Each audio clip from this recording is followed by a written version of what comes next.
নাসির দই ভান্ডার এখন সবার মুখে মুখে। তো নাসির ভাই কিন্তু আসলে রমজানের ইফতার উপলক্ষে নাসির মাঠাও কিন্তু আসলে সার্ভিস দিতেছেন। ভাই কেমন আছেন? জি আলহামদুলিল্লাহ, ভালো আছেন। আপনি তো ভাইরাল, এটা আপনার দোয়া এবং আপনার সম্পূর্ণ যা কিছু করছেন সবটাই আপনি করছেন। আচ্ছা, আসলে আমরা ভালো জিনিসকে সবসময় প্রমোট করে থাকি, আর নাসির ভাই একজন ভালো মানুষ, আপনারা ইতিমধ্যে জানতে পেরেছেন, কাস্টমাররা সবসময় ভালো বলেন।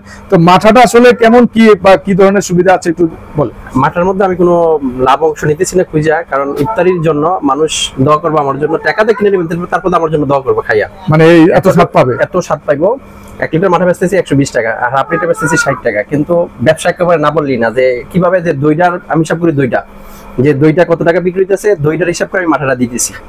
আসলে এখন আসলে ওনার যে সূত্রটা হলো যে বেচা বেশি লাভ কম, জি মানে চাইনিজ সিস্টেম আর কি। জি। তো কারা মাঠা খেয়েছেন বা মাঠা খাওয়ার ইচ্ছা আছে কমেন্ট করে জানাবেন, কারণ দই খেয়ে তো আপনারা অনেক কমেন্ট করেছেন, তবে মাঠাটা কেমন সেটাই ভিডিওর কমেন্ট বক্সে অবশ্যই জানাবেন। Thank you so much.